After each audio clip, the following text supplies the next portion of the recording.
ಏನೋ ಲೋಕಸಭೆಯಲ್ಲಿ ರಾಜ್ಯವನ್ನ ಪ್ರತಿನಿಧಿಸ್ತಾ ಇರುವಂತ ಏಕೈಕ ಕಾಂಗ್ರೆಸ್ ಸಂಸದ ಡಿಕೆ ಸುರೇಶ್ ಅವರು ಸಸ್ಪೆಂಡ್. ಈಗ ನಿನ್ನೆ ತನಕ 144 ಆಗಿತ್ತು ಅಂತ ಕಾಣಿಸುತ್ತೆ ಸಂಸದರುಗಳನ್ನ ಸಸ್ಪೆಂಡ್ ಮಾಡಿರೋದು. ಇವತ್ತು ಮತ್ತೆ 3 ಸಂಸದರಾಗಿ ಅಮಾನತಾಗಿದ್ದಾರೆ. 143 ಆಗಿತ್ತು ನಿನ್ನೆಗೆ. ಬೆಂಗಳೂರು ಗ್ರಾಮಾಂತರ ಕ್ಷೇತ್ರದ ಕಾಂಗ್ರೆಸ್ ಸಂಸದ ಡಿಕೆ ಸುರೇಶ್ ಕೂಡ ಸಸ್ಪೆಂಡ್. ನಿಯಮ ಮೀರಿ ಪ್ರತಿಭಟನೆ ಆರೋಪ ಹಿನ್ನೆಲೆಯಲ್ಲಿ ಅವರನ್ನ ಅಮಾನತು ಮಾಡಲಾಗಿದೆ. ವಿಚಾರ ಅಂತಂದ್ರೆ ಮೊನ್ನೆ ಲೋಕಸಭೆಯಲ್ಲಿ ಭದ್ರತಾ ಲೋಪ ಕಂಡು ಬಂದಿತ್ತು. ಅದಕ್ಕೆ ಉತ್ತರ ಕೊಡಿ ಅನ್ನುವಂಥದ್ದು ವಿರೋಧ ಪಕ್ಷಗಳ ಆಗ್ರಹ ಆಗಿತ್ತು. ಗೃಹ ಸಚಿವರು ಉತ್ತರ ಕೊಡಿ ಅಂತ.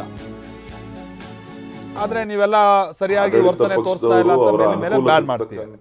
ಕಾರ್ಯಕ್ರಮವನ್ನು ರೂಪಿಸ್ತಕ್ಕಂಥದ್ದು, ಹೇಳಿಕೆಗಳನ್ನು ಕೊಡ್ತಕ್ಕಂಥದ್ದು, ನಮ್ಮ ಏನು ವಾಯ್ಸ್ ಇದೆ ಆ ವಾಯ್ಸನ್ನ ದಮನ ಮಾಡ್ತಕ್ಕಂಥ ಪ್ರಯತ್ನಗಳು ಲೋಕಸಭೆನಲ್ಲೂ ನಡೀತಾ ಇದೆ, ರಾಜ್ಯಸಭೆನಲ್ಲೂ ನಡೀತಾ ಇದೆ, ಹೊರಗಡೆನೂ ಕೂಡ ನಡೀತಾ ಇದೆ.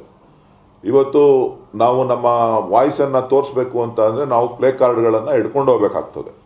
ಸೊ ಪ್ಲೇ ಕಾರ್ಡನ್ನು ಹಿಡ್ಕೊಂಡು ಹೋದಂಥ ಸಂದರ್ಭದಲ್ಲಿ ನಮ್ಮನ್ನ ವೆಲ್ಗೆ ಬರಬೇಡಿ ಅಂತಕ್ಕಂಥ ಒಂದು ನಿರ್ಣಯವನ್ನು ತೆಗೆದುಕೊಂಡು ನಮ್ಮ ಎಲ್ಲ ಸದಸ್ಯರುಗಳನ್ನ ಇವತ್ತು ಹೊರ ಹಾಕ್ತಕ್ಕಂಥದ್ದು. ಇವತ್ತು ಹಿಂದಿನಿಂದನೂ ಕೂಡ ಸುಮಾರು ಸ್ವತಂತ್ರ ಬಂದು ನಮಗೆ 75 ವರ್ಷಗಳ ಪ್ರಜಾಪ್ರಭುತ್ವ ವ್ಯವಸ್ಥೆಯನ್ನು ನಾವು ನೋಡ್ಕೊಂಡು ಬಂದಿದ್ದೇವೆ.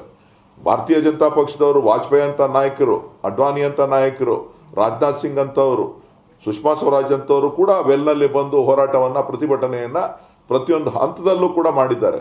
ಆದರೆ ಇಡೀ 75 ವರ್ಷದ ಇತಿಹಾಸದಲ್ಲಿ ಇಷ್ಟು ದೊಡ್ಡ ಸಂಖ್ಯೆಯ ಸದಸ್ಯರನ್ನ ಆಚೆ ಹಾಕಿರ್ತಕ್ಕಂಥ ಕೀರ್ತಿ ಅದು ಪ್ರಧಾನಮಂತ್ರಿ ನರೇಂದ್ರ ಮೋದಿ ಅವರ ಸರ್ಕಾರಕ್ಕೆ ಸಲ್ತದೆ.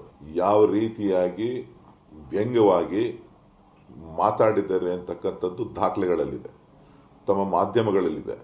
ತಾವು ದಯವಿಟ್ಟು ಅದನ್ನು ಪ್ರಧಾನಮಂತ್ರಿಗಳಿಗೆ ಮತ್ತು ಭಾರತೀಯ ಜನತಾ ಪಕ್ಷದ ನಾಯಕರುಗಳಿಗೆ ಹೇಳಬೇಕಾಗ್ತದೆ. ಪ್ರಧಾನಮಂತ್ರಿಗೆ ಒಂದು ನ್ಯಾಯ, ಬೇರೆಯವ್ರಿಗೊಂದು ನ್ಯಾಯ ಅಲ್ಲ, ಎಲ್ರಿಗೂ ಒಂದೇ ನ್ಯಾಯ. ಯಾವ ರೀತಿ ಇವರು ಮೇಜ್ಕುಟ್ಟಿ ನಮ್ಮ ನಾಯಕರುಗಳನ್ನು ಆಡ್ಕೊಳ್ಬೇಕಾದ್ರೆ, ವ್ಯಂಗ್ಯವನ್ನು ವ್ಯಕ್ತಪಡಿಸಬೇಕಾದ್ರೆ ಯಾವ ರೀತಿಯಾದಂಥ ಸಂತೋಷವನ್ನು ವ್ಯಕ್ತಪಡಿಸಿದ್ದಾರೆ ಇಡೀ ಸದನದ ಭಾರತೀಯ ಜನತಾ ಪಕ್ಷದ ಸದಸ್ಯರು, ಯಾವ ರೀತಿ ಹೇಳಿಕೆಗಳನ್ನು ಕೊಟ್ಟಿದ್ದಾರೆ ಅಂತಕ್ಕಂಥದ್ದನ್ನು ನಾವೆಲ್ಲರೂ ಕೂಡ ನೋಡಿದ್ದೇವೆ, ಕಂಡ